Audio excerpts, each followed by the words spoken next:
we can go racing. Let's have a look at how they line up. It is going to be Freddie Slater on pole position from Murray Boyer and Teo Nail. Then Evan Gilter starting fourth. Taito Kato is fifth, ahead of Deligny and Mattia Colnaghi. Top 10 rounded out by James Egozzi, Noah Stromstead and Rashid Al-Daheri.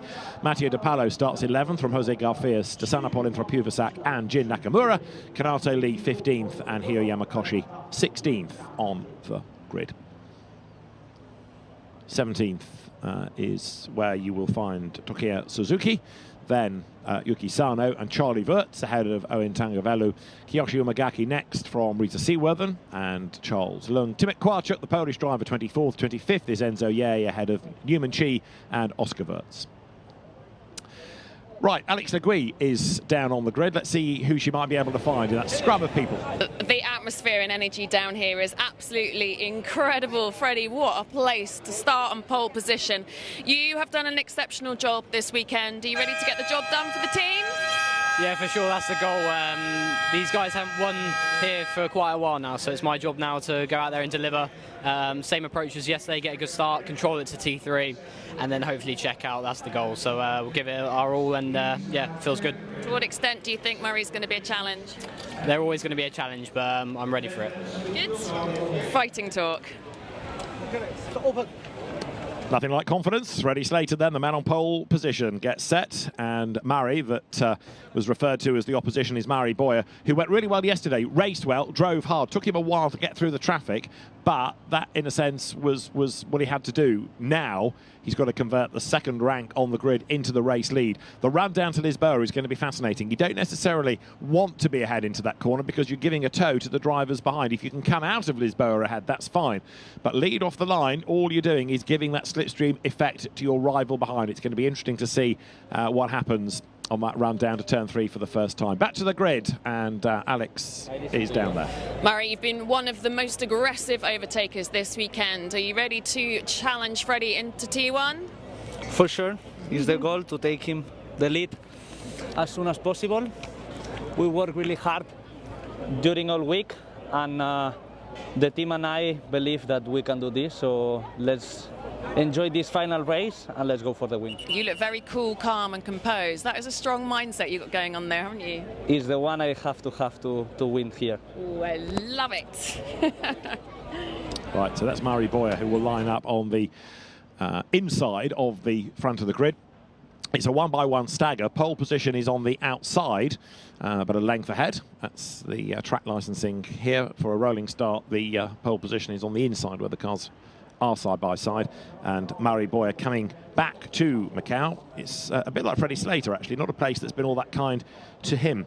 He was 7th last year, 4th though in 2023, so he does know the circuit. Recently announced as an Aston Martin development driver as well, so to be part of one of these development driver campaigns for the various Formula One teams is a huge thing to be proud of, and I wonder if that's given a little extra confidence heading into this weekend, because all of these young drivers know that there is more than a passing interest by the Formula One teams and important people in motorsport across the world on this event, because it is such a well-known event, such a historic event as well. Let's get back down to the grid where we can join Alex Le Gui. Theo, we've had some incredibly fighting talk from both Freddie and Murray, and I wonder what your mindset is as you sit here in P3 at Macau Grand Prix. Well, to be honest, yesterday was a race to learn what can happen into T3. So now the plan is just try to send it into T3, and then we see from there. Great recovery pace yesterday. Fingers crossed you can do it again today. Teo Nail coming back into Formula Regional machinery, having driven in FIA Formula 3 as well this year with the Van Amersfoort team, which is actually represented on this grid, but the cars then with drivers that are regulars in Formula Regional, some stepping back to them and some stepping up for the first time indeed. slowly we start to clear the grid now. We've got 6 minutes until we have the green flag before we get the formation lap underway for a 15-lap race around the streets of Macau on the 6-kilometre gear circuit. Now, we say we start to clear the grid. It is an incredibly busy grid, as we have said, so it will take more than a few moments to get all of the teams and the sponsors all clear of the grid. Now the final preparations for the drivers, getting them strapped in, one member of the team taking care of that, and then the drivers can begin with their own thoughts, because it's been all a little bit frantic since they got to the grid. They brought the cars round, they were straight out of the cars to the front of the grid, and now they can begin to get on with what they do. That's to race around the streets. You've seen Freddie Slater and Murray Boyer. That lining up third on the grid is Teo Nail, who was the Spanish F4 champion 2 years ago and started the year in Formula Regional, moved to Formula 3. Next up, number 22, Evan Gilter, who has been racing in Europe. He only had one race win, but he was the Middle East champion in these cars at the start of this season. He also raced here last year. He was 9th at the qualifying race, but crashed out of the Grand Prix itself. There you can see 23, his ART Grand Prix teammate, Taito Kato. He won the French F4 championship the year after Evan Gilter did, and he races under a French licence, but is a Japanese driver. His Macau debut. Number 5 is Enzo Delini, comes from the R-Race GP team. That was the team that won last year with Uga Ugachuku, and Enzo Delini 4 wins to be 3rd in the European Championship, and he's had decent pace all weekend, Alan. Certainly has, and we're just watching Mathieu Kolagi being strapped into the car as well. Make sure those straps are nice and tight. You need to be tightly strapped in around the bumps and the twists and the turns of this circuit. That's an important job that the teams are doing, making sure that their drivers are happy.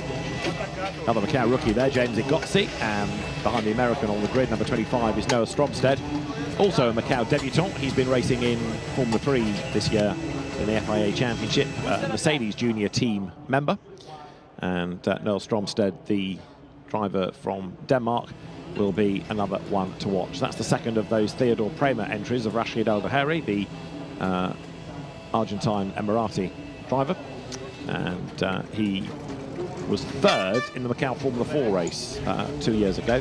This is the recently signed to McLaren, Matteo De Palo, who has been the runner-up to Freddie Slater in Europe this year. 4 wins he has had, and a man to watch. That's the back of the grid that stretches all the way to our bend as we look next at number 21, another of the drivers new to the circuit this year, Jose Garfias, who's driven in the North American and Mexican F4 Championship, bit of GB3, and there is a man that won in Formula 3 at Silverstone this year, and also at Monza and the Hungaroring, the Thai driver to Sanapol in Prapivasak in his Trident Motorsport entry.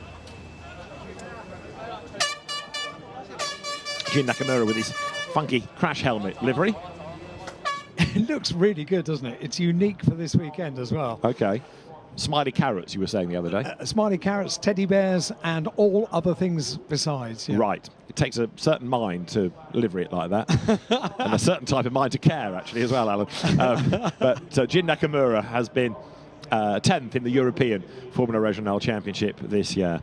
It's getting busy in the grandstands because it is the main race of the weekend, and sadly it's the last race of the weekend as well. There is no seat unoccupied around the circuit here at Macau. It is super to see, and I tell you what, the drivers might find it a rather calming moment now, because they are just surrounded by the single members of the teams that are making sure they're securely fastened inside the car, and now they can get on with the job that they are here to do. They can race.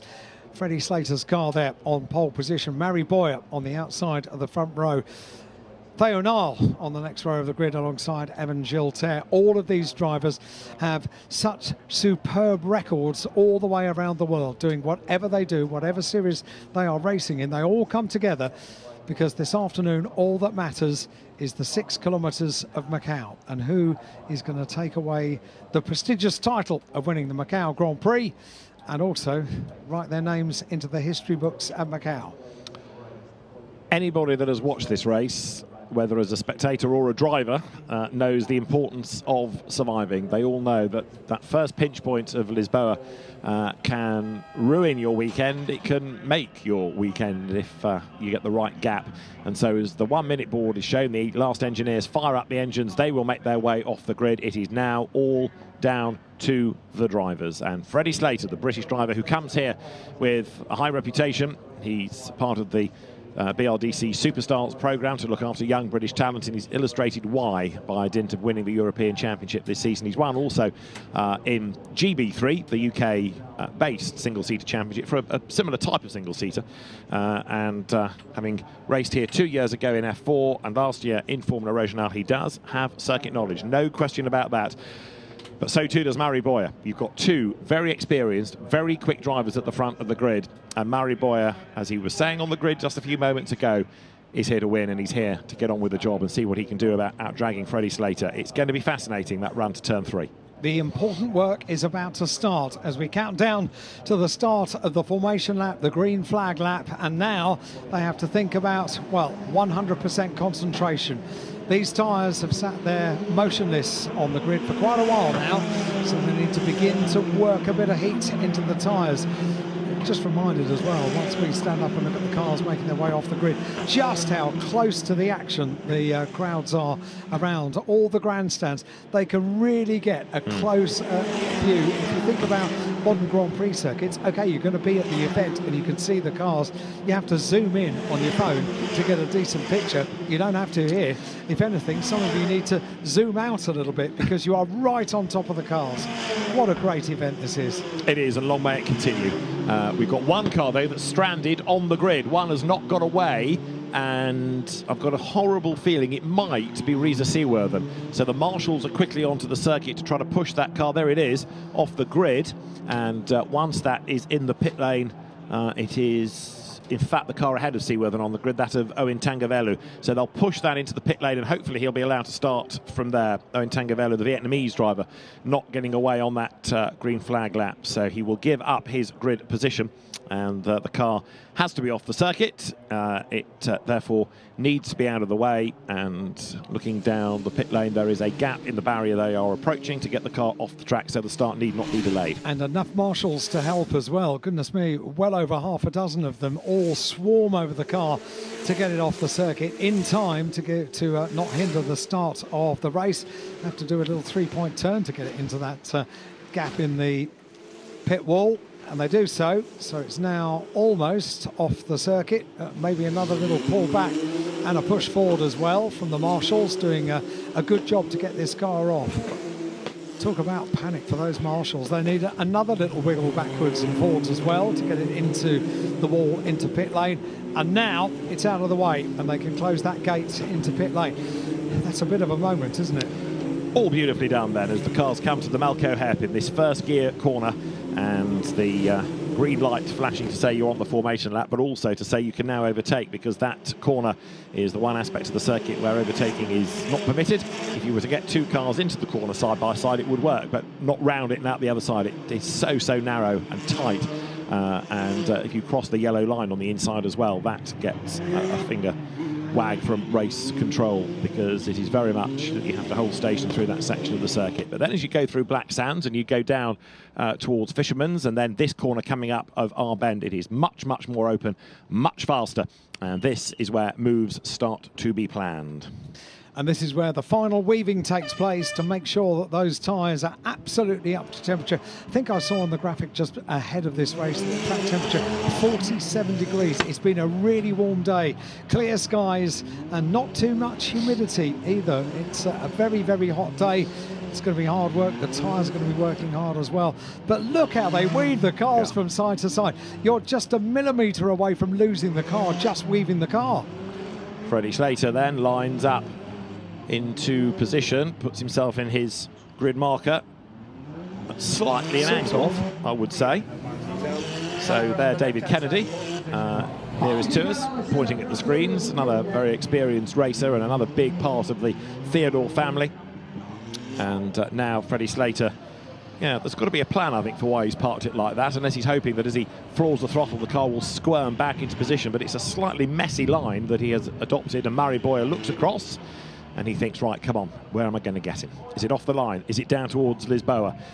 What's going to happen off the start? The start is crucial. The run to Lisboa, turn 3 on the first lap, is crucial. That could make or break this 72nd Macau Grand Prix. The last few cars come into line. We wait for the green flag to be shown at the back of the grid. We see it, and then eyes to the gantry with the lights. 4, 5, and the Grand Prix is underway. The 72nd Macau Grand Prix is underway. Freddie Slater gets a good start, already squeezing Murray Boyer, who gets a good start as well. But it's Boyer that's got just a nose in front. This is going to be the run down towards the first overtaking place, and Murray Boyer has the lead. He does indeed, but Freddie Slater, who tried to squeeze him on the outside line down to Mandarin. Here comes Theo Nail at the inside. Slater goes a little bit wider, Nail to the inside. Now this is where Boyer is under attack because he's giving a tow. Theo Nail keeps on coming. Side by side they run down towards Lisboa. Nail has to give way. Slater thinks about the outside line, down to the braking zone. Hold your breath. Do they all get through for the first time? So far so good. 1 or 2 go a little bit wide, but it looks as though Murray Boyer has been able to hang on to the advantage. Slater second. You look back from the leader's car. Climb up San Francisco Hill. It is Boyer from Slater from Nail. So Murray Boyer really reacted well to a start from Freddie Slater that tried to defend that position, but Murray Boyer was absolutely determined, wasn't he? And he made the place, and he made it stick as well. But he's not out of the woods yet, in as much as he needs to try to get away by a couple of lengths. Otherwise, come the end of the lap, Slater can use the tow in order to get another run at Lisboa. So Boyer needs to go like stink on cold tyres on this first lap and try to break away. Easier said than done. It favours the brave, doesn't it, here at Macau? And we have a yellow flag being shown down at turn 4. And meanwhile, Murray Boyer is still keeping it all together. He really can't put a wheel wrong here because Freddie Slater is right in his wheel tracks around the first lap of this 72nd Macau Grand Prix, up towards the left-hander at Donna Maria. It's a long left-hander. It leads up to the no overtaking position on the circuit. That's the Melco hairpin, and that is why, oh dear. That's at San Francisco. You've lost Charlie Wirtz, Kiyoshi Umegaki, Reza Seaworth, and he's involved in all of that. The safety car is being deployed. I'm not entirely convinced the safety car can get through there. No. But the safety car has been deployed. It may have to come to a halt, but the race has had to be neutralised. Well, they'd all got through Lisboa, but then it's kicked off at the next corner of San Francisco. So safety car deployed, and now you understand how important it was for Murray Boyer to try to jump ahead. He has done it, and as we saw last year, if the race suffers multiple interruptions, you're in the pound seat straight away. Freddie Slater was really aggressive to try to make sure Boyer did not get through, but fair play, Murray Boyer was brave and stood his ground on the inside despite being crowded by Slater. Yeah, and he really did, and he made sure that he maintained his position, and it paid off as well because he was the one that got the best, I reckon, traction off the line at the start of the race. I'm still slightly perplexed by the angle that Freddie Slater came to a stop down there on the grid, because it's not an angle that I've seen before when you line up on pole position here at Macau, but there must have been a plan behind it, mustn't there? This is the bottom of San Francisco Hill. Yeah, Wirtz got a tag from behind, and then all of a sudden there's nowhere for people to go. Some try and avoid, some are just spooked by what's going on ahead, and I think the one at the very back there rattled towards the barrier, so it's going to take a lap or 2 to clear up those 4 damaged cars. And people in the far end of the stand of Lisboa will have seen that happening in the distance. So this is the run from Mandarin down to Lisboa. It's a 15-lap race, and safety car laps eat into it, so the race being kept going. The other option is, of course, that you stop the race, but then you have a long countdown to restart, and we have to be on a tight timetable here because not only are people on flights home, but also the roads open at 6 o'clock, not 5 past, but bang on the allotted hour. So out of Lisboa they come, and let's have a look at the road and see how the recovery operation is going. It looks like it's underway pretty rapidly. The marshal's board's there saying peel to the inside, and when instructed by race control, they'll be on track. Actually, it looks like they've managed to clear quite a few wrecks already. Isn't it? Very swift. It is incredible how quickly they can get cars cleared here, and they know exactly what the job is here at Macau. They've got all of the equipment, they've got all of the personnel on every potential corner to get things clear as quickly as possible. And you know what, it was only a couple of minutes ago that we were saying, can the safety car get through here? Well, yes it can. In fact, the whole field can get through, and I think we might be racing before we know it. Yeah, the safety car boards and flags, as you see, are around the circuit, but the race direction team, the two British officials of Simon Nana Prasagan and his deputy Paul Burns, will be looking at not only the pictures that we're all looking at, but also at the race control feed and getting reports from the posts and saying, okay, how long is it going to take for that to be moved and get those marshals away, and how long will it take for the cars to come back through and make a call as quickly as to get the race underway. They don't want young drivers all ever so anxious to get going to be delayed any more than is necessary. We've just had storming through Charlie Vert, so he has survived the drama. Let's have a look at the replay of the start. So Slater, with his curious angle, launches the car away. That puts it in a straight line, and then straight away, look, comes right across on Murray Boyer. That was very aggressive. Whether it's overly aggressive, you can discuss, but Boyer was having none of it, and he went through on the inside. Yeah, Boyer was determined, wasn't he? And he was the best launch off the line, for sure. Murray Boyer from the outside of the front row of the grid. And just a little glance in the mirror to see where Freddie Slater is now. Well, the answer is behind you. And so too is Teo Nile as well. So some very quick drivers around Murray Boyer, but he was not put off, was he? This the wiggle under braking for the right-hander at Lisboa. He's through, the rest of the field streamed through, and it wasn't until we got to the next turn at the bottom of San Francisco Hill that we saw the coming together. That was looking back from Boyer's car, and as he crests the hill, it all kicks off. This is looking back from Slater's car then, so he launches off the line and suddenly realises that Boyer has gone. So what's he got to do? He's got to try and defend, and he moves right across. There's nowhere really that Boyer can go other than either stand on the brakes or go into the pit wall. So thankfully he's afforded just enough room, but Slater has to slot in behind him the other side of Reservoir Bend, and this the run towards Mandarin, with the pole man now down in second place. A very, very good start for Murray Boyer, and a very determined drive after the start as well. The net result of that is he leads Freddie Slater. Great view as well. You get an idea of the speed going into the right-hander at Lisboa. Murray Boyer turns in first, kissing the curb on the entry to the corner, and Freddie Slater right there behind. Up they go, up the hill. Let's have a look at Freddie Slater closing up on the back of Murray Boyer. This would not be an overtaking place, that's for sure, but he does have a look, doesn't he? My goodness, goes side by side. Boy, oh boy, that was brave stuff. Not sure he could have gone round the outside, but now talk about brave. Look at Murray Boyer's start, because any moment Slater's going to cut right across. Look at that, nearly banging wheels, and Boyer did not flinch. Freddie Slater didn't just try to close the door, he had a padlock ready to fit as well, but Murray Boyer kept on coming, and brave stuff between both of them on the run down through turns 1, 2 to 3. Goodness me, what a lot of excitement to cram into about 30 seconds of action around the streets of Macau on the gear circuit. The safety car is coming in this lap. Tremendous work by the marshals and the course officials as well, getting that problem down at the bottom of San Francisco Hill clear. We are about to go racing once again. We're going to see Freddie Slater having a look here in a very tight and twisty section on the circuit. Whoa! But Murray Boyer just keeps the nose in front. I think Slater saw a gap and went for it. He then realised he was never going to do it because the wall was coming up. How's it going to finish? Yeah, it certainly said to Murray Boyer, I've not given up, you're not going to win this without a fight. Safety car in this time. Now, it is often said that safety cars breed safety cars. Let's hope today that is not true. We don't want to see that BMW again.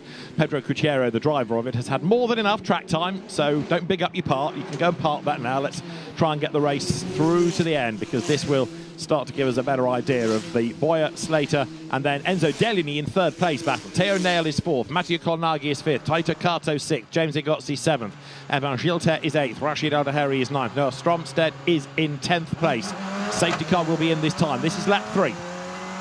Here we go then, looking back at Mari Boyer, the race leader, the Aston Martin young driver, and as he works the car, works the wheel to keep that heat into the tyres. For the moment, the BMW peels off into pit lane. We get this Grand Prix back underway, the 72nd Macau Grand Prix. So far, Mari Boyer has had nerves of steel around the gear circuit here at Macau, and boy, has he needed them.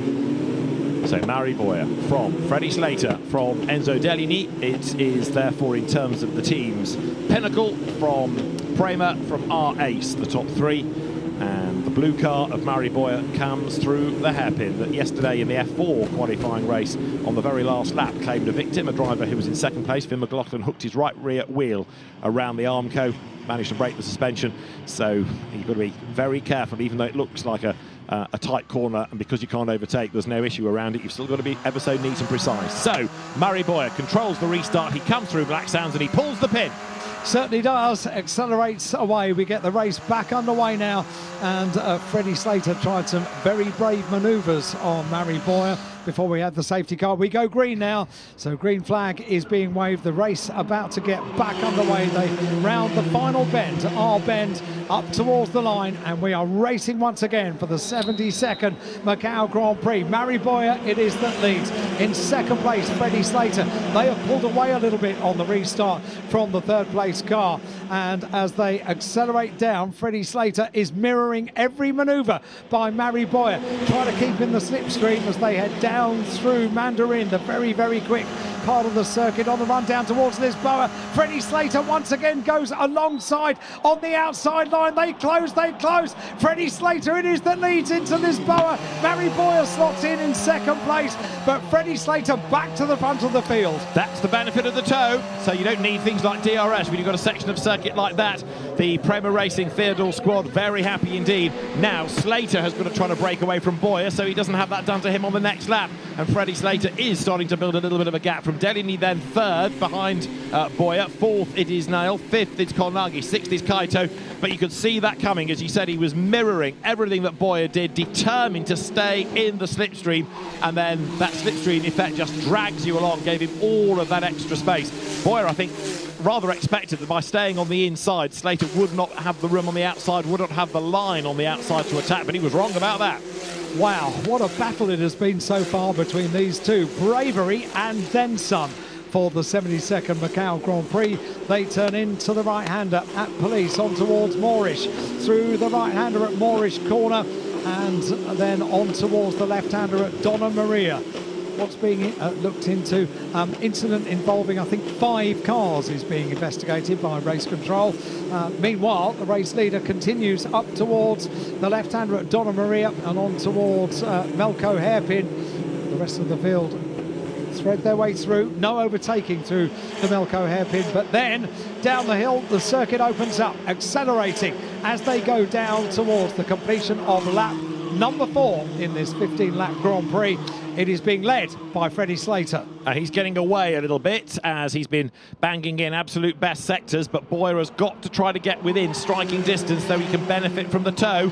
Slater then accelerates out of our bend. Boyer is close, but I'm not convinced he's near enough as they come across the line. It's 0.8 of a second already. This is Mari Boyer's view. He did the hard yards off the start, but then wasn't able to break away on the restart. Down towards Mandarin they now go. Boyer going after Slater, then he is in the wheel tracks. It looks like he might be closing just a fraction as they get to the corner. Cope with the bright sunshine. Here they come down towards Lisboa. This is where the slipstream really kicks in. This is where Boyer ought to be able to close a little bit, and he is closing, but not close enough to make a move. But his teammate Teo Nail in the background is having a go at Enzo Deligny. They're wheel to wheel as they come into the corner. Deligny on the inside, Nail on the outside, and he has to give way. Deligny hangs onto the place. Within an inch of the barrier on the exit of Lisboa corner. Boy, oh boy, this is exciting stuff, not just for the lead of the race, but also for the final podium position as well. Talk about the respect that there is between the drivers to be able to do this and to go so close into that right-hander at Lisboa. And every time they come down towards the corner, you can hear in the background, just from the microphones on the cameras, the oohs and ahs of the crowd and the grandstand. Just amazing. They are having a real treat in this race. Up front, Slater is edging away again on the mountain section from Mari Boyer. We're looking at third and fourth and fifth here, namely Enzo Dellini, Teo Nail and Mattia Colnaghi. That is Dellini, who has been a front runner all weekend, but right now is over a second adrift of the race leader. So Mari Boyer up front as the cars again go to Moorish. So Slater from Boyer, gap back, Dellini third, Nail, Colnaghi, and then Taito Kato in sixth place. Through Donna Maria goes this third, fourth, fifth battle pack. And to the Melco hairpin is Freddie Slater, who is continuing to edge away. It's a 10th per sector, really. Although under braking for Melco, Boyer may be just a little bit nearer. Getting a replay of how Slater made the move, and it was all to do with the toe. Look, once he's in the slipstream, he just gets dragged along, just like DRS effectively mirrors, and round to the outside he goes. And he has so much pace that I think Boyer was rather hoping, even if he did get level, he'd run out of straight. Well, he didn't. He got the move done long before the corner, really. Beautifully done, using the slipstream, using all the tools at your disposal and making it work as well. The net result of that, he leads, and we now complete 5 laps in this 72nd Macau Grand Prix, and a fastest lap of the race as well. 2:16.758, that's the fastest lap for Freddie Slater. So Freddie Slater leads the way then. We'll see in a moment the red and white Prema racing car up front. Mari Boyer in second. That in third is Enzo Dellini, and fourth behind him. The blue car is Teo Nail. Then you'll see the Red Bull livery adorning Mattia Colnaghi's car. The lead gap is down, isn't it? Coming towards Lisboa that time with half a second pull back in the toe by Mari Boyer. That brings him back into the mix a little bit further down. Yeah, go on. And the important thing was not to make a desperate move when you're too far back, to close that gap every lap. It's a Grand Prix. You've got quite a few laps in order to do these moves, and very cleverly, Mari Boyer has closed down that gap on Freddie Slater. Chip away, corner by corner. Freddie Slater leads then. He has just responded by doing an absolute best second sector, but still Boyer is closer than he was at the start of the lap, but he's got to be brave along this section. And Slater perhaps is just stretching the advantage once more, although Mari Boyer yesterday was very, very quick indeed during the course of that qualifying race. Bit of a twitch from Slater then, sudden snap of oversteer as he's a bit keen with the right foot. Fastest lap of the race thus far done by Slater, but we haven't had that many racing laps, and as the cars get lighter on fuel and the tyres get even warmer, expect that to come down a fraction. Slater leading. And it is that tiny little twitch, that's all it will take to close down this gap. It was 0.8 of a second at the end of the last lap, and you can see that Mari Boyer, as you say, David, is chipping away at bringing down that gap, because he knows the value of the slipstream running down through Mandarin on the run towards Lisboa, and that is the opportunity that Freddie Slater took last time. And let's see what Mari Boyer can do, but he needs to be close enough. Looking back from Slater's car as he brakes for Fisherman's Bend, goes right, that's Mari Boyer behind him. And as they come out the other side, the gap has stretched possibly a little bit. It's still Slater doing the better sector times in 2, in 3 and 4, but it was such a good save by Boyer in sector 1. It's helped over the course of the lap. Last time it was 0.899. To the eye, I would say it's gone up a fraction, actually. Yeah, it has, to over a second. So Mari Boyer has not been able to stay with Slater across the mountain section of the circuit, and that's going to be his undoing, because it means when he gets to this waterfront part of the racetrack, he's lost a bit more ground lap on lap on lap, and as they go through again, he needs that slipstream, but at some point, if he's not careful, Slater will be just out of reach. Might be now. So 6 laps are complete. Freddie Slater once again with the fastest lap of the race at 2:16.236. What of Mari Boyer bringing down that gap? It extends on that lap to just over 1 second as they go side by side further down into Lisboa. The good news is that they are driving sensibly into Lisboa. They're not trying anything at this stage in the race. Too desperate. And Boyer did gain a little bit on Slater last time. Here is Enzo Dellini, who is still trying to fend off Teo Nail, and another 4/10 pullback by Slater in the next section of the lap. So he can lose a little bit because he gives the toe to Boyer, but as soon as they get up the hill, he's away and gone again. Slater excels seemingly across this twisty section of the circuit. I'm not saying Boyer is slow, far from it, but Slater is absolutely supreme through here at the minute. So 6 laps are complete now in the 72nd Macau Grand Prix. We're looking at the battle for third place, the final position on the podium. Of course, they all want to win.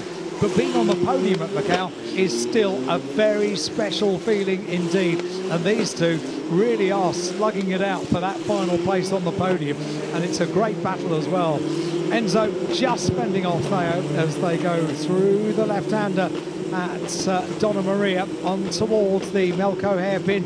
The leaders already having turned out of the hairpin, and I reckon advantage Slater on this occasion. Yeah, definitely. You can see it was a much bigger gap than we'd had hitherto as Matteo De Paolo comes into the Melco hairpin. This is first gear, 35 kilometres an hour, almost walking pace, and it's a right old traffic jam that Matteo De Paolo has got himself into in 11th place as we await the race leaders to come up over the timing line and to put now lap 7 into the book. De Paolo comes down towards Fisherman's. This is Enzo Dellini in 3rd place, but Slater is away and gone, and barring a mistake, I don't think Boyer can fight back now. The gap is nearly 2 seconds.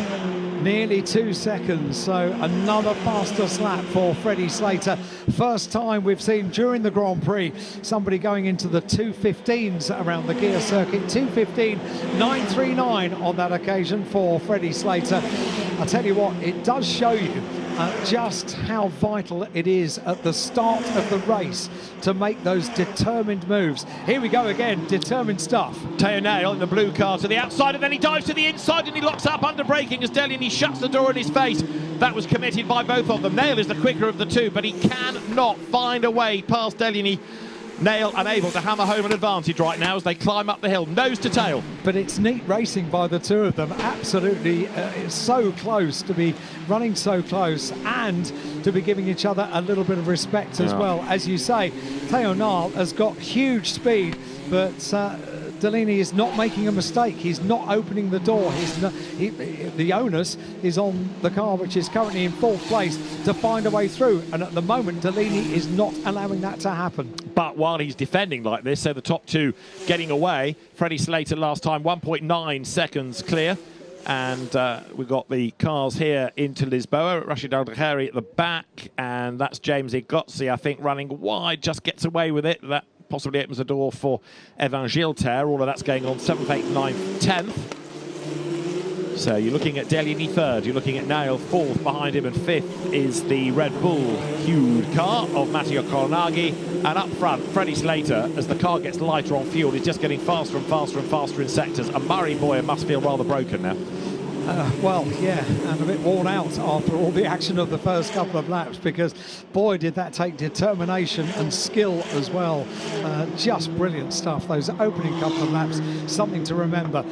Freddie Slater, meanwhile, has got the fastest lap of the race, the 2:15.939 after lap number 7. And it's a 15-lap Grand Prix, this one. Teo Nail had pulled back a little bit, fallen back a little bit from Enzo Dellini in the mountain section on the circuit. And that is the same story as they come up and complete the lap now. So 8 laps are complete. Freddie Slater leads by 3 seconds now. The only hope Boyer has got is either twofold, a mistake from Slater or a mistake from somebody else that brings out a safety car and lets them bunch up, because he's out of that slipstream range now. And so Freddie Slater just has to bring it home. He has done what he needed to do, push early on and get the gap. And even though he didn't lead into Lisboa on the first time of asking, he was able to use the toe and do what Boyer had done to him to get back in front. So Freddie Slater now, having got himself into the lead, pushing on to make sure he escapes and doesn't offer a toe to Murray Boyer behind him. We're on now to lap number 9. Go on, sorry. I was going to say drama here, because you've got Dakhari up past now James Igozzi, so a bit of a shuffle going on down to Lisboa, and I rather feared for a moment that might have been generating contact, but they've all survived. Teo Nail was not close enough to Dellini that time coming into Lisboa, had dropped back a little bit on the mountain section, and that happened as well as they crossed the line and went down into Lisboa. We've got a yellow flag at turn 3 at Lisboa, because that is the number 9 car, which is nose in and rather demolished at the front of the car for the car of Oscar Wirtz. So things are going from bad to Wirtz for Oscar. That's his second big accident of the weekend, and this potentially is what Murray Boyer needs, a safety car to get the field bunched up, to allow the marshals to move that car. And this now is, as I say, Bowyer's best opportunity. He's just done, incidentally, a couple of personal best sectors in his efforts to try to close on Slater.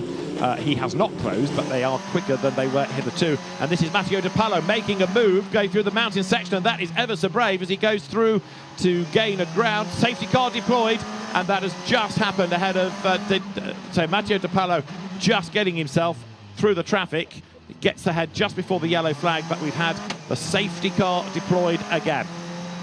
Wouldn't mind seeing that again. That looks like it might have been one of those one-off manoeuvres that pays off on the very tight and twisty section of the circuit here at Macau. Goodness me, there's room for bravery here, isn't there? And it shows the commitment that the drivers have. You know, they're not prepared to be 8th or 7th or 6th. They all want to be as high up the order as they can. They don't need to worry about points. That's the other beauty of this race. It's not one of 20 in which you've got to score points. You just go for it. And that is precisely what they're doing. That's one of the things that we absolutely love about the Macau Grand Prix. Young drivers that have so much to look forward to in their careers. Let's have a look back at Matteo De Pallo, looking at the blue car, just a couple of cars ahead, over onto the left-hand side of the circuit. It's James Igozzi. Gets one place.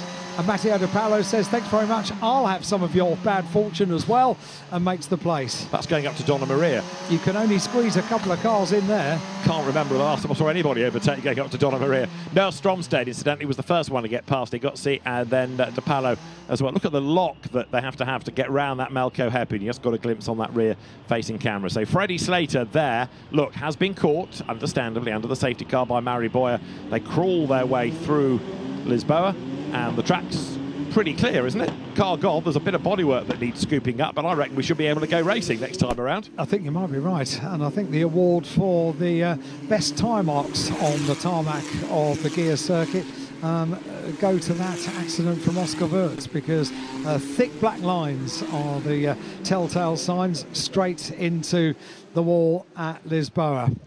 That is Bang. Oscar Wirtz understeering into the corner, too fast, can't make it, can't slow down in time, bang. But he tried to make the corner and didn't go up the escape road, so that's why he's there rather than without a broken car.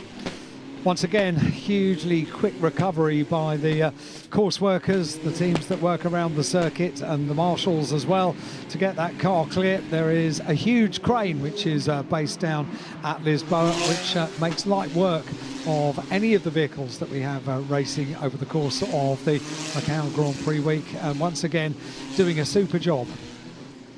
As too is Freddie Slater, and now he has got to try and do a beautiful restart on this lap, because that's when the safety car will be in, to try to prevent Mari Boyer from having a go at Lisboa. So much as we normally say, oh no, we've got a safety car, actually this has now spiced up the race, and Freddie Slater's restart is going to be crucial, and so too is Mari Boyer's. He cannot be caught napping for a split second. And look, Slater is already showing intent by trying to get away. Boyer comes up towards Moorish, but the safety car lights are still on. They'll be extinguished after the hairpin, coming down through Black Sands, and Mari Boyer knows that this might be his last chance to win the Macau Grand Prix. He has been gifted an opportunity, courtesy of the Oscar Wirtz incident at T3. He has to keep as close as he can to the back of the race leader, back to the back of Freddie Slater, as they thread their way around the Malco hairpin, are still under the control of the BMW safety car, accelerating down. Mari Boyer, all his concentration now on the restart of this race, and getting close, but not too close, to the back of Freddie Slater, because Freddie Slater is controlling this. He is indeed, and you can now beat that pace setter. Once you go, you've got to keep on going, which Slater does now, so he accelerates away. It's a decent restart, but Mari Boyer does stay with him, and that is going to be important then as they come out of Fisherman's. But now, look, Slater does get away a little bit. Another length, another 2 lengths maybe. That car has got great pace. This is Boyer's view, and he knows he's got one final run, but equally, frustratingly for Mari Boyer, he's got Enzo Dellini right up behind him, and that's going to take up his attention. We're back racing. Mari Boyer got a bit of a wiggle on there, and that's what cost him. So he's got Dellini right in his wheel tracks now, and that cost Mari Boyer. They once again mirror each other's moves as they go down towards Lisboa, and Mari Boyer on the tail tail of Freddie Slater. Delaney has dropped back a little bit because Boyer is with Freddie Slater on the run down towards Lisboa. They go side by side on the outside line. Mary Boyer in front as they go into Lisboa. Boy, oh boy, what a restart. Brilliant move. Mary Boyer goes through. Enzo Deligny is being looked at for moving under braking, but Mary Boyer has put himself into the lead. But here we go again. What he's got to do now is get away on that mountain section, and that's where Slater has been quicker previously, because if he can't get away, Slater's going to attack him on that same part of the racetrack at the lap time. And look how much quicker Slater is. He had to stand on the brakes there, heading up towards maternity. So it is Mary Boyer in the lead, but it's not enough of the lead to be safe. This is a classic Grand Prix at Macau. The 72nd Macau Grand Prix is absolutely alight. And once again, Mary Boyer it is that leads, and Freddie Slater that's doing the chasing. Now, you can't afford to put a wheel wrong. If you are Mary Boyer now, you might not have the out-and-out pace that we've seen from Freddie Slater, but you cannot afford to put a wheel wrong, and then the onus is on Freddie Slater to find a way around. This is absolutely enthralling. Absolutely right. Mary Boyer then it is in the lead as they come up to Donna Maria. We know how quick Freddie Slater is on this section of the circuit, and we know that if you're within about a second or so, you have an opportunity on the run down to Lisboa. So that means that Mary Boyer is going to have to defend oh so vigorously. He almost needs to get that car on lard for half a lap to make it wider and bigger to prevent Slater from finding a way through. Down towards Fisherman's they come. They're not quite nose to tail, but Slater is within striking distance. Fisherman's Bend, very, very quick part of the circuit, and now the circuit opens up as Freddie Slater is the pursuer rather than the pursued. Once again, we've had this situation before. Mary Boyer needs to keep everything absolutely neat and tidy. Was that neat and tidy for Slater? He knocked the wall. Freddie Slater. He's taken the wing off. He's damaged the suspension. Freddie Slater is done. His Macau Grand Prix dream is done for the second year in a row, and that was on him. He carried too much speed into the corner. He's broken the left rear corner. Mary Boyer leads the way. Freddie Slater's car is stranded on the pit straight, and so now the battle between Deligny and Nail is for second place, and Mary Boyer leads the Macau Grand Prix. Mary Boyer leads the Macau Grand Prix by an increasing margin. Look at this battle for second place. It was the battle for third place. It's still Deligny that's just ahead, but Teo Nall is trying to do everything to take that place away. Every time you hear the cheers of the grandstand, and now Freddie Slater. Oh, Freddie Slater climbs out of the car. The disappointment, he did everything. He had huge pace. He led the race. And then that bash coming around the corner, the fast part of the circuit, coming up towards the completion of the lap. And you can't get out of that. We've got a safety car again. Yeah, he's the cause of it instead of taking advantage. Look, too much speed, snap of oversteer. He tries to fight it. It gets wider, and bang, what a feeling, into the wall. Takes the rear of the left-hand side off. Then it tweaks the front. You can see he's fighting the steering wheel. But Freddie Slater's Macau Grand Prix dream is over again. And the safety car deployed for the third time of asking, and this time it is for the man that started on pole position, for a man who led the Grand Prix. Freddie Slater will be distraught. And in fairness, had huge pace as well. Freddie Slater was putting in those faster slaps. Then the safety car came out for Oscar Wirtz, and then the restart advantage Mary Boyer. And wow, oh wow, all he has to do now is to keep everything neat and tidy. And Mary Boyer, once this race gets back underway, can almost sense the feeling on the top step of the podium. And he's worked hard for this. He has, absolutely. He's worked really hard for this. Freddie Slater, credit to Freddie, he was incredibly quick and mighty. And what you have to be is also neat and tidy. And that, I'm afraid, he was not. So Freddie Slater out of the race. Now this was the move. It wasn't that Slater crashed out of his way. This was the move that Mary Boyer took in the slipstream, moved to the outside, and Freddie Slater had no option but to see that quicker car go by. He tried to fight back coming into the corner, put on the outside line. Mari Boyer really worked hard for that, and fair play from being over a second adrift. Well, we did say the safety car was the lifeline, and Mari Boyer seized that opportunity. So he leads from Deligny from Nail, Colnaghi 4th, Gilter 5th, Kato 6th. There's the replay again from the onboard. Boyer goes by. Slater tries to fight back on the outside, but that was more in hope than in anticipation, I think. But what a thrilling battle between the two of them. What a treat of a battle for the lead of the race here at the Macau Grand Prix. Two absolutely superb drivers showing off their skills around the gear circuit here at Macau. And it has been a joy to watch, and it's not over yet. We are under the control of the safety car. I think Freddie Slater could be, by and large, very pleased with the speed that he showed over the course of 4 days here at the Macau Grand Prix. But when it comes to it, you have to be brave. Indeed. So, and you've got to be smooth and consistent and error-free, and not all of those boxes were ticked at a circuit, dare one say, that rather sorts the men from the Boyers. So this team now with cars first and third. The Pinnacle Motorsport team, Mari Boyer, and then Theo Nail in third place. I think Nail will be another one to watch on the resumption of this race. That was Freddie Slater's Tatu's chassis. It's off the circuit. We can go racing. We certainly can. The recovery is now complete for Freddie Slater's, the erstwhile race leader here for the 72nd Macau Grand Prix.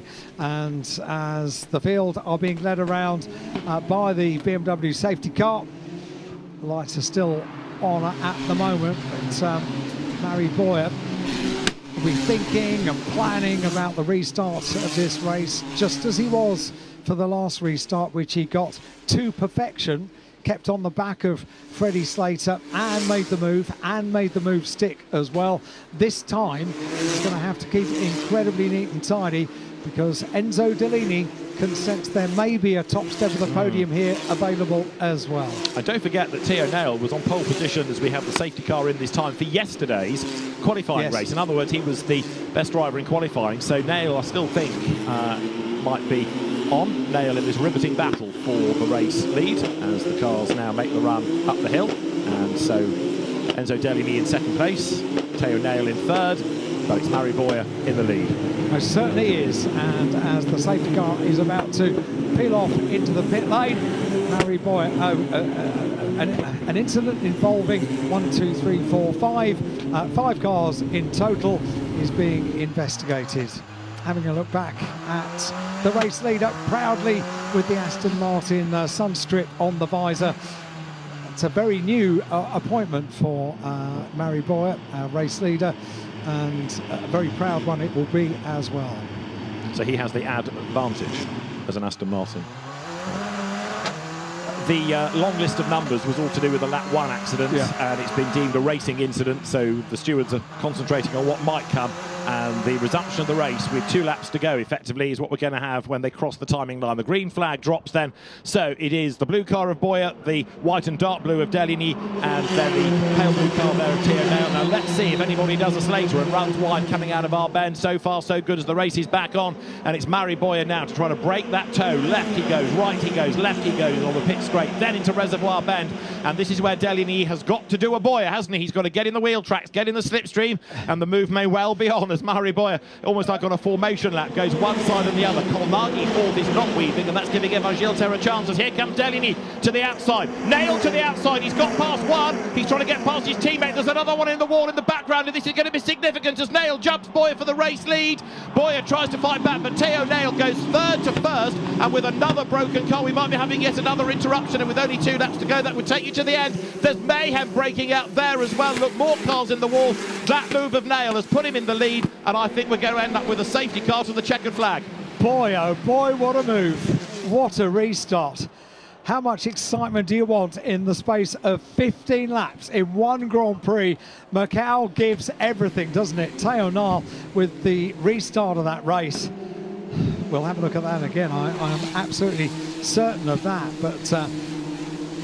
So we've lost 1 or 2. Rashid Al-Daheri, I think, has got caught up. We saw Tokyo Suzuki up the escape road. So all of a sudden, with more battered cars, I fear another safety car is coming, and that would be onto the last lap. So what happens? Race direction are going to be looking at this. They can't keep the race going if there are cars in dangerous places, but they want to keep the race going if they possibly can. So let's have another look then as the leader. Teo Nail not only leads the race, but he's got a gap. He's up at Donna Maria. He certainly is around the long left-hander, heading up towards the Macau hairpin. I think we're going to have another look at that move for the leader of the race in a couple of moments. Here we go. So look in the background, that's Al Daheri sideways, and he's clipped, which straightens him up and then knocked him into the barrier. So that's Rashid Al Daheri gone in the background. Safety car called. Teo Nail, double toe into the lead of the race. It all got a bit leery behind, but as they cross the line this time, it will be Teo Nail in the lead, and he is going to be able to come through to win the Grand Prix because we aren't going to have enough racing laps left. The safety car is deployed at the start of the last lap, as that is Suzuki up the Escape Road with broken suspension. You have to make the most of these opportunities when you get them, and when the safety car comes in and you can see that opportunity to get a tow going down towards Lisboa. Well, you saw them doing it, mirroring every move that Mari Boyer was doing, and then the advantage held and the position taken by Teo Nail. Started, as you say, for the qualification race yesterday on pole position, wasn't able to convert that into a race win. That was won by Freddie Slater, but that restart, he's going to be replaying that in his mind for a very long time. Murray Boyer was so busy fending off Enzo Deligny that there's nothing he could do about Teo Nail, so they go past the stricken car of Rashid Al Daheri. Bad race for Prema, with Daheri and Slater both gone, and Charles Lung quite a long way down the order in, what, 22nd place. So Teo Nail led for one corner effectively before out came the safety car, but it was the one that counted. And it illustrates, doesn't it, the importance of the tow and of this section of the circuit. Wow. How many people predicted how this race was going to pan out? Neither you nor I, that's for sure. Looking back here from Murray Boyer's point of view as the cars came all the way down through Mandarin. So that's Deligny, look, he gets a mega tow, but look at Nail. It's as though he's got a double-sized engine in the car or something, just goes thundering past, and that puts him into the lead of the race. It's all broken out behind, and so at this point we know that it's a vital move for the race lead. He's ahead coming out of Lisboa, and Murray Boyer, try as he might, sadly is yet again going to be vanquished at Macau. Teo Nail then. Wow. Pole for the qualifying race, and he's going to win the Grand Prix. We have seen so many brave manoeuvres during the course of this Grand Prix. Some of them pay off and some of them don't, but certainly that one for Teo Nail has paid off. He leads the field behind the safety car on the final lap of the 72nd Macau Grand Prix in the evening sunshine. You know what? This crowd have been treated rather well to the action today at the Macau Grand Prix. And what a finale we've had for the 72nd running of the Macau Grand Prix. The frustration on the one hand is that we've had 4 safety car periods, but it's been an exciting race because of the safety car, bunching people up and then giving them a chance to make that move on the run down towards Lisboa. So through they turn, and Teo Nail is going to be greeted this time with a checker flag, and Murray Boyer must think, well, hang on a minute, I have worked so hard to lead this race, and I've overtaken for the lead more than anybody, and I still can't win it. That's the way things happen at Macau sometimes, and as much as the racing forms a huge part of it, so too do the interruptions that we have, and the interruptions and the resumption of racing have led us to some very memorable moments in this Grand Prix, so we have to be thankful for those restarts. Boy oh boy, quite looking forward to watching this race back myself as well. Might watch it back a few times because this has been incredibly exciting. Second year that we've had the FR, the Formula Regional cars, all coming together here at Macau, and a really good decision for having these cars here at Macau for the Macau Grand Prix, because they're brilliant. And this year we've had the addition of Formula 4 cars all coming together from their domestic championships around the world and competing here at Macau. Those cars are tried and tested and proved here, but this is the second year of proof for the Formula Regional cars, and I think the proof is in the Grand Prix. We have had a superbly exciting Grand Prix, and we are about to see the final bend on the 72nd Macau Grand Prix. And the winner will be Theo Nile. The checkered flag awaits then. It's not the way, ideally, that you finish the Macau Grand Prix, but a win is a win is a win for a man that was 7th in Formula Regional in the Middle East, who drove in the FIA Formula 3 Championship this year. The 72nd Macau Grand Prix won by Theo Nile. He comes across the line to win from Mari Boyer, his teammate. Third to Enzo Deligny from Mattia Colnaghi.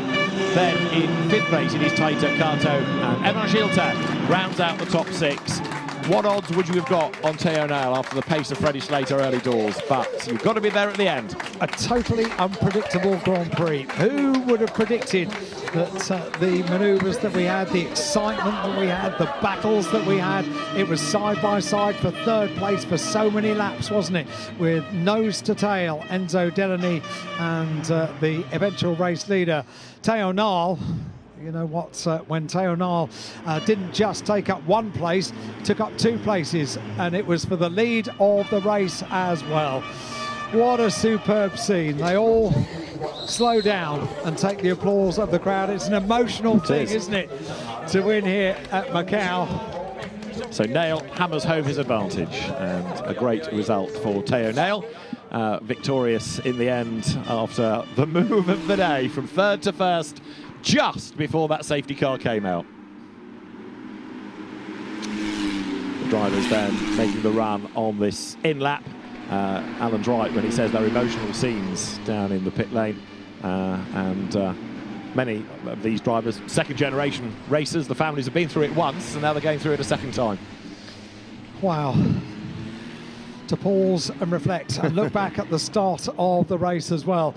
That really quite a cute angle that Freddie Slater took for pole position. Well, it didn't work, did it? No. Because Mari Boyer was so determined off the line, got his car in front, and then Freddie Slater was thinking about anything that could be done to take that place away when it couldn't be done by the time they get down to Mandarin and then to Lisboa as well. And so many race lead changes over the course of that race.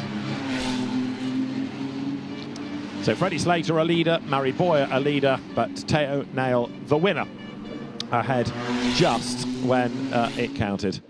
So he was 3rd as the cars came here into our bend. This is in replay then, the final restart there. 3rd is Theo Nile, and if you follow the next few corners, you'll see how Theo nailed victory.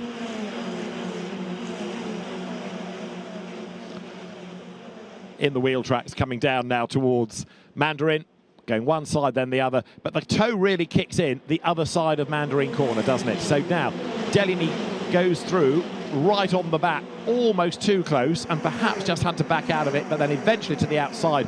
Theo Nile gets that double toe, comes charging round the outside of both, and with a crash in the background, the safety car was inevitable. He timed that unknowingly, but timed it to perfection. I'm not sure you can plan that kind of manoeuvre, can you? I think it's just an opportunity is presented and you have to make the most of it, and making the most of it, not knowing that the safety car was soon to come out was, well, it was what determined the Grand Prix.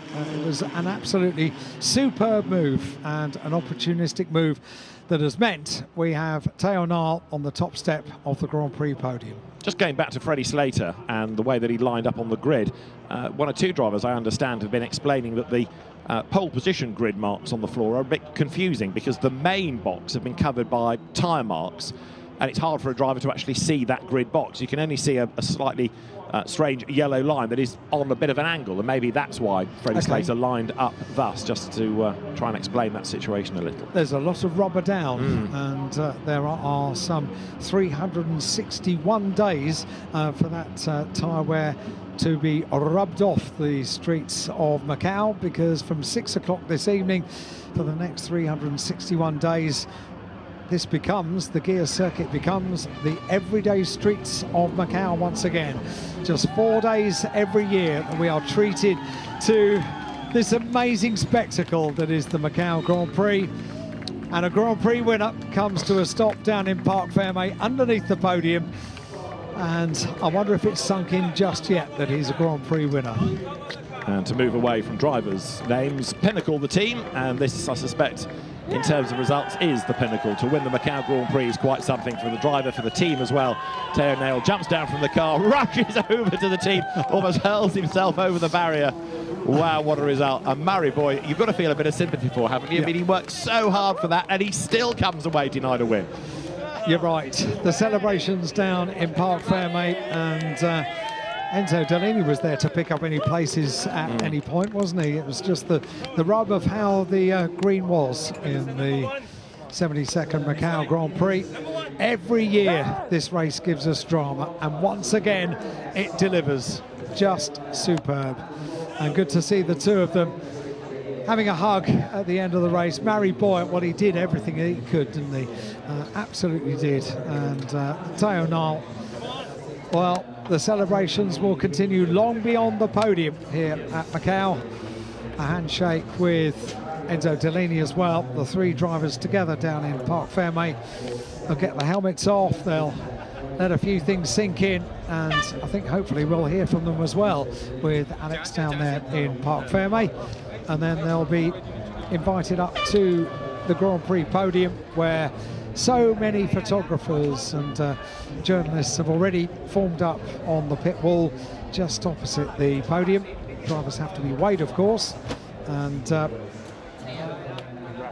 Enzo Dellini just finishing his technical duties as far as weighing is concerned, and then getting handshakes for everyone else. Let's hear from the drivers then down in Parc Fermé with Alex. Well, the Macau Grand Prix is the gift that keeps on giving, and the 72nd was no different thanks to you. That slingshot at the end, what a drive. Incredible, I have no words. To be honest, I was not believing in this in the last lap.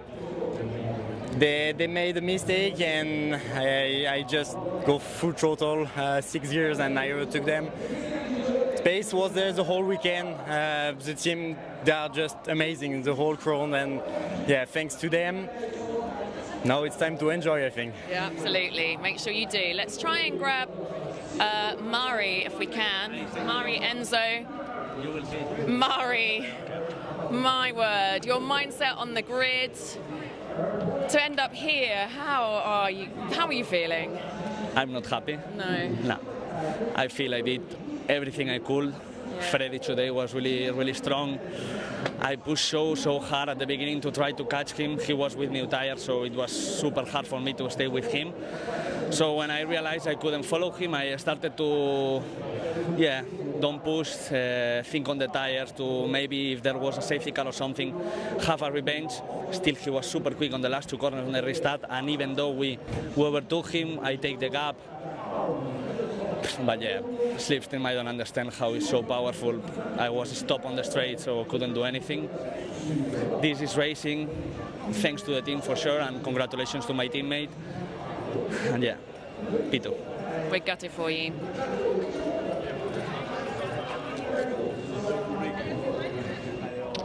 So you've heard from the top two, Enzo Dellini there, the third place driver.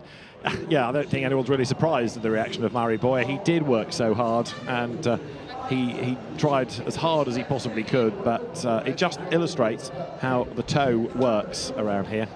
And as the driver's now going to be taken up to the podium, Teo Nail, Murray Boyer and Enzo Dellini are set to make their way to the podium, where they will be the Grand Prix trophies and also the FIA FR World Cup trophies as well. So the drivers being escorted up the stairs to the podium, and as the circuit falls silent for the last time, Teo Nail then race winner from Murray Boyer and Enzo Dellini. Mattia Colnaghi fourth ahead of Taito Kato and Evan Gilter.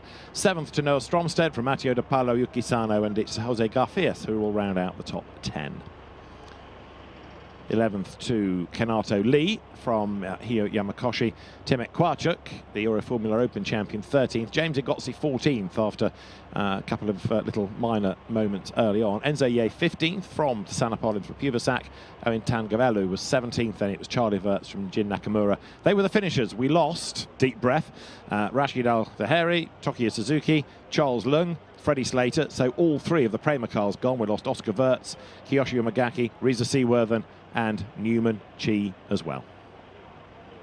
It has been another enthralling, fascinating and yet destructive Macau Grand Prix. And Teo Nail it is who is the winner.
Well, what a race, and what a result, and what a surprise. Teo Nail, perhaps at no real point in that race looked as though he was going to be a winner until, and the drama created by that last but one safety car period was enough to give him another opportunity. The Pinnacle team celebrates here. The Pinnacle squad with local assistance from the KCMG team. The drivers will soon be on the podium. The Macau team will take the podium ceremony. You'll hear then from the drivers. English voice of Macau these days, Chris Hartley, will be on the podium to talk to the drivers, and very shortly Mr. Sam Ho-Fei, the Chief Executive of the Macau SAR, will be on the podium. So too will Emanuele Pirro as the FIA Single Seater Commission President.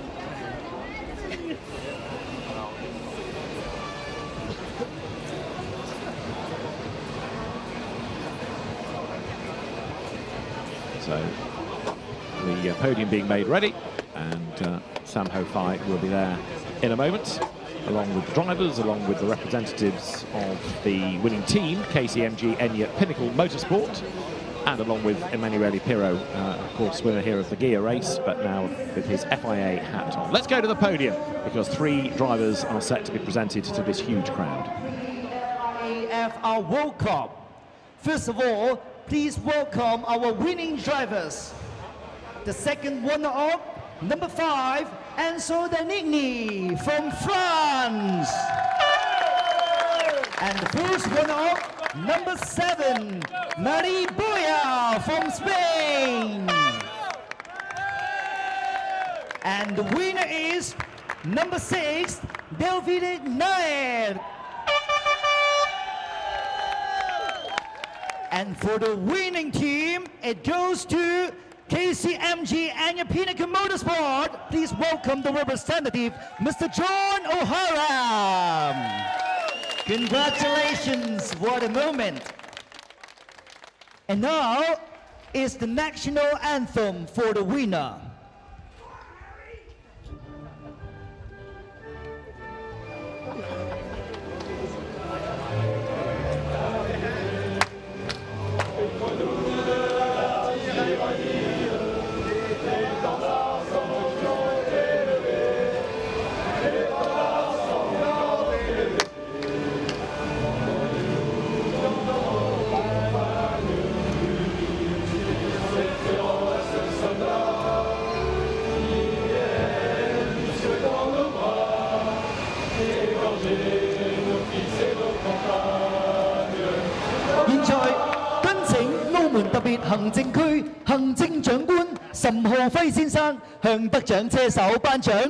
Please welcome Mr. Sam Ho-Fei, Chief Executive of the Macau Special Administrative Region, to present the laurel and the trophies. First to our second runner-up, number 5, Enzo Deligny from France. And to the first runner-up, number 7, Mari Boya from Spain. And winner, number 6, David Nair from France. Congratulations. And to the winning team, KCMG and your Pinnacle Motorsport. Congratulations. 現在敦請長官閣下移步到中間與得獎車手合照留念。Please look to the front, to our cameras at the media zone. We're going to take a group photo with the chief executive. Please look to the front.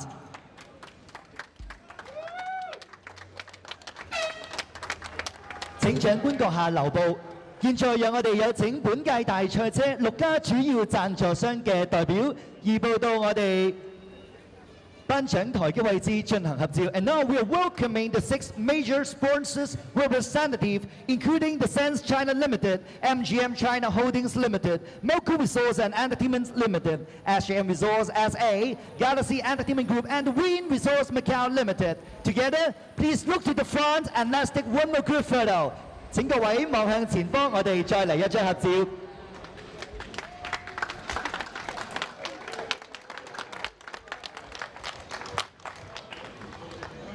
Congratulations! May all winning drivers remain on the podium. 多謝各位嘉賓 Thank you all of our presenting guests. 敦請長官閣下移步，亦都多謝各位嘉賓。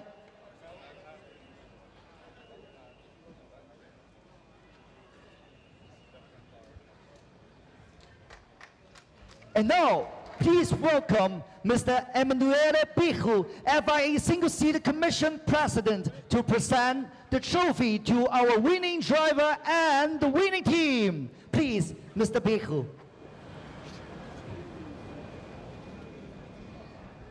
First to our winning driver, number 6, David Nair from France. Again, congratulations. And to the winning team, KCMG and your Pinnacle Motorsport, our representative, Mr. John O'Hara. So please, Mr. Pichu, yes, move yourself to the center and let's look to the front to take a group photo. Please look to the front for one more group photo.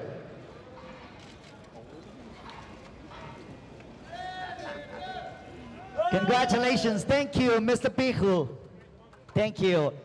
At this time, I would like to invite all the winning drivers and the two representatives to move to the top of the podium. And let's take one more group photo together for our winning drivers. All right, please look to the front again. Enjoy your glorious moment. The fans have been cheering you on all day long. Thank you. Please return to the procession, because now we're going to pass you the non-alcoholic champagne in accordance to the law of Macau. So the champagne is for you together to take a photo. Please hold the non-alcoholic champagne and look to the front and let's take a photo. Please look to the front. It's for photo taking, please. Yes. Look to the front, hold the non-alcoholic champagne and take photo. Congratulations, thank you.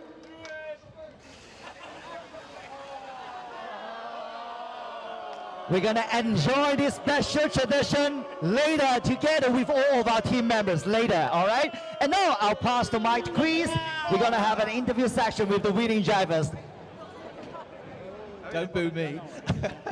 Enzo, last year you finished just off the podium in 4th place.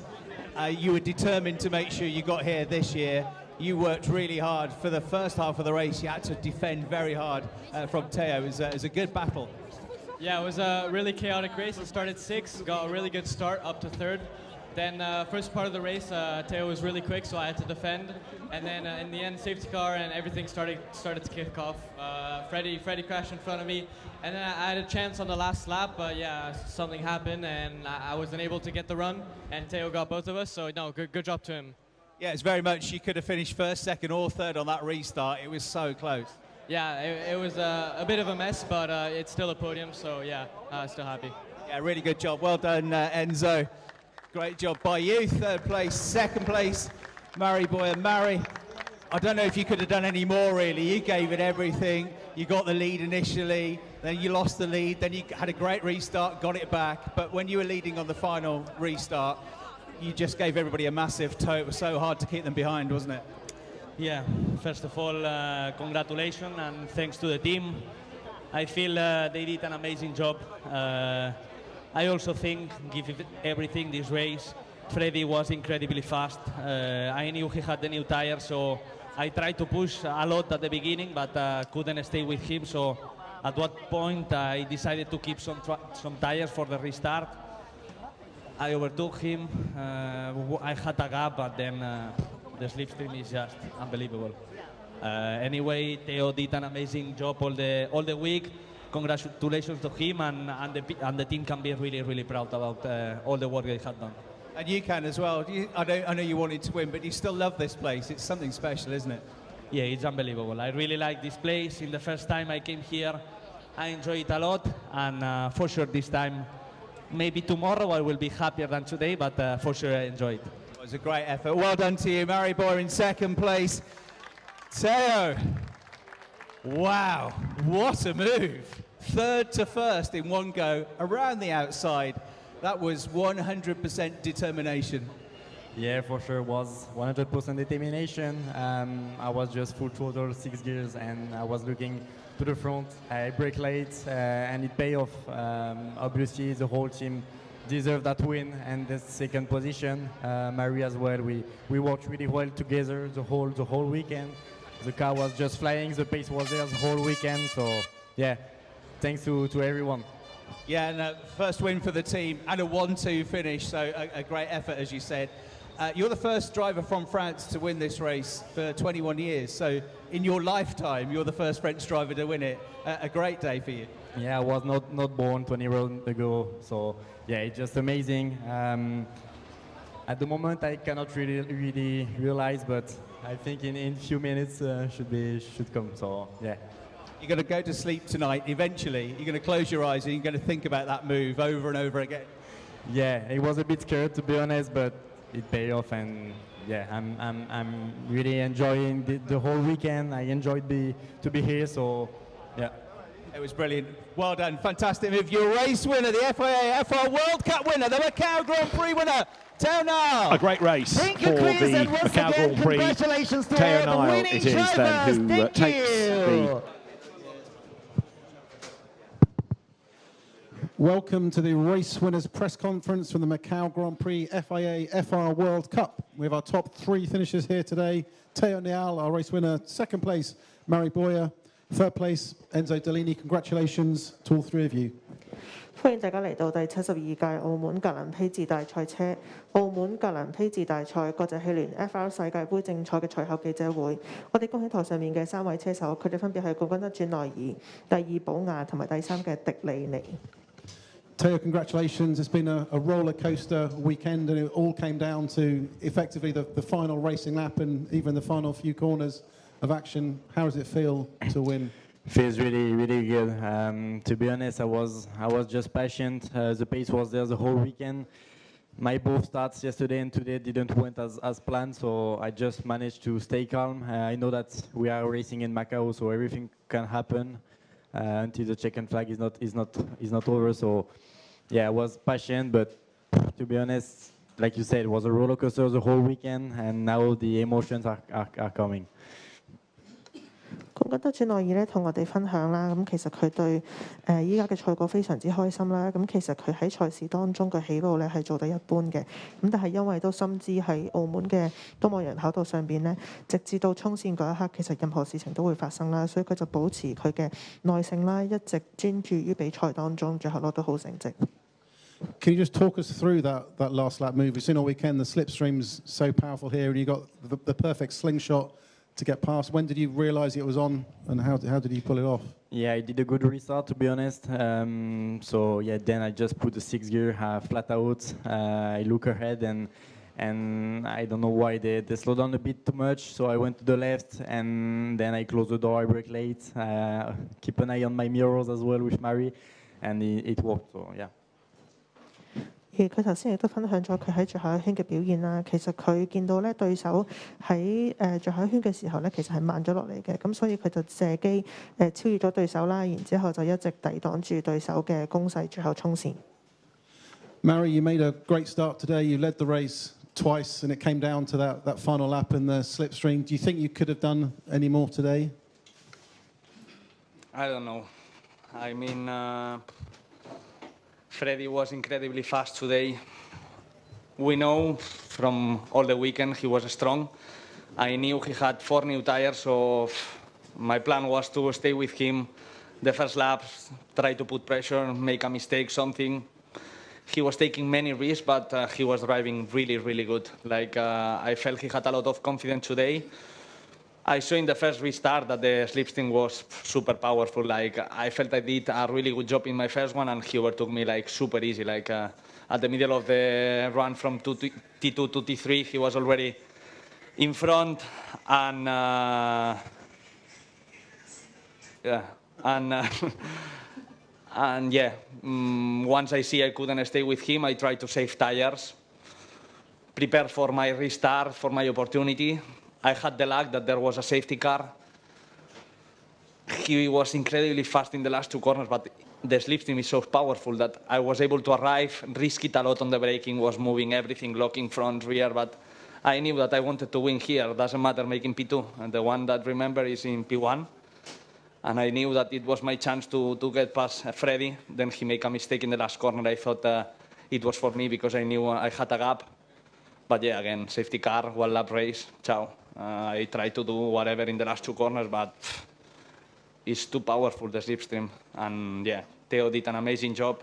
Congratulations to him, for sure to the team. We did an amazing week together. Maybe today I'm not enjoying that much, but tomorrow and when I will look at the past, I will be really happy and proud about this week. And yeah, next year, new challenges, and happy about my experience again in Macau. 而係啦，二位嘅寶雅咧，亦都同我哋分享啦。其實佢覺得自己喺起步啦，同埋其實喺比賽嘅週末裏邊咧，都非常之自信嘅。咁但係奈何咧，對手就真係非常之強勁啦。咁佢喺賽事嘅中段發現自己其實無法同前車拉近距離之後咧，佢就選擇保住佢輪胎嘅呢個性能啦，直至到衝線啦。咁佢覺得喺澳門作賽，佢感到非常之自豪啦，亦都好開心攞到呢一個咁寶貴嘅經驗。Talking about that final restart, how hard is it judging kind of when to go for the start, and then once you realised Enzo was in your slipstream, how are you dealing with it? And did you lose some momentum going through Mandarin because Theo seemed to come so fast? I knew I will lead the race after T1. Like I had in mind, I had 100% sure if there was a safety car, the one that will be in front, it was me. I looked thousands of possibilities to restart, and the one that was shooting every time the best was this one. Hugo last year was amazing doing this. I don't know, for sure they changed the compound. It's much easier to have the tire ready, and it's harder to make the difference. So for me, it was the best one, the best place to do it. Freddie also, I think he knew it was there. He tried it. And in the last run, yeah, nothing more to do, just waiting to a car to overtake you. I mean, yeah, you can brake at the middle of the straight, but it's not fair. So yeah, this is Macau. Still enjoy it a lot. This is an amazing track. I'm a bit sad now, but as a driver, it's the best experience you can have, and yeah, it's unbelievable. 而佢都補充到咧，其實喺最後一次賽事重啟嘅時候咧，當中佢有好多嘅超越對手啦，亦都有好多守衞啦，亦都有好多防止後方攻擊嘅一啲過程啦。咁但係總括嚟講咧，佢都覺得喺澳門嘅呢次作賽咧係非常之好嘅。Enzo, congratulations on 3rd place. Your race, the first half was spent defending from looking in your mirrors and defending quite hard. Then it was obviously attack on that final lap. How did things pan out from your perspective? Yeah, I just had a really good start from P6 up to P3 immediately.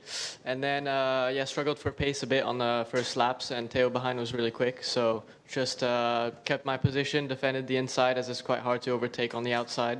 And then, obviously, safety car with a lot of chaos at the end. And, yeah, in the end, it's a podium. It's P3. I don't think we were the quickest today, so, yeah, I'm still happy. 迪利尼咧表示佢喺第6位起步啦，咁佢覺得起步做得非常之好嘅，咁然後咧喺第一圈嘅時候咧都保持到佢嘅步伐啦，之後佢就努力去 keep 住佢嘅位置啦，咁好開心可以喺第3位完賽。That's final safety car restart obviously decided the race day. How did you approach it? Did you know that this was going to be the opportunity to try to take the lead? Yeah, I mean, listen, all the other safety car restarts, the guy in P2 had mega slipstream and could get a run on the P1, and I was aware of that. I felt like I did a good restart, but I made sure to not be too close heading into Mandarin, to not have to brake too early.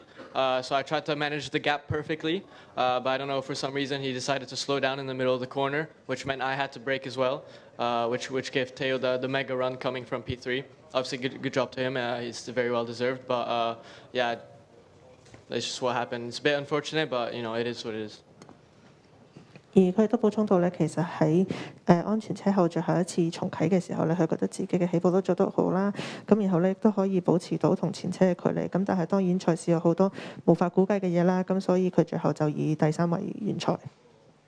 And John, if I can move on to you, a great weekend in Macau this weekend, probably the biggest win of your team's history, if that's fair. How's it feel? Yeah.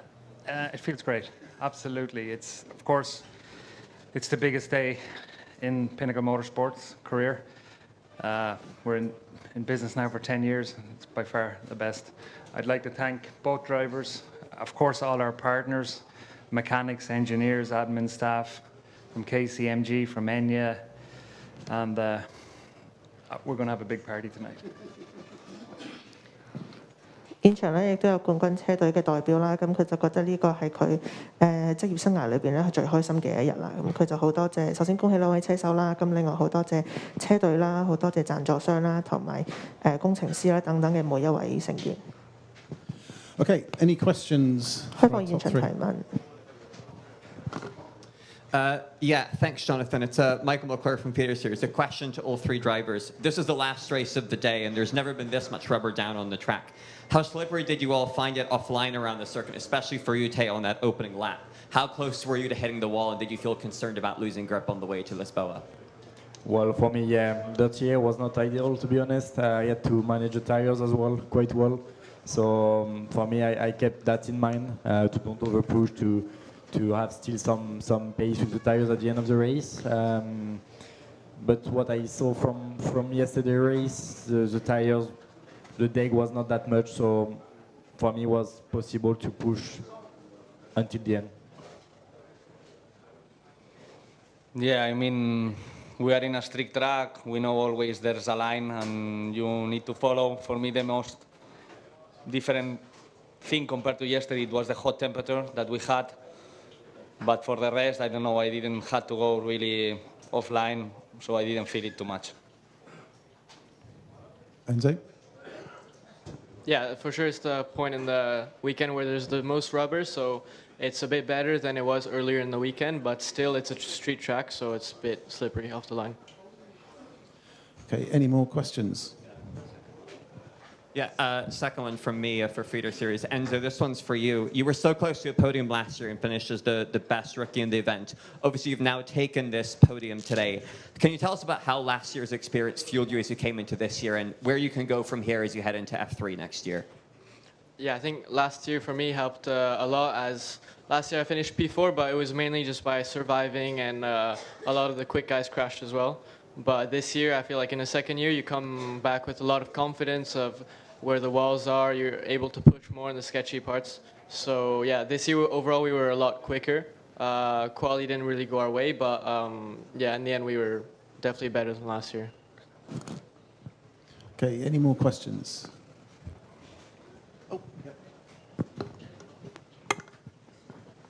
Thank you. Jamie Klein from Autosport.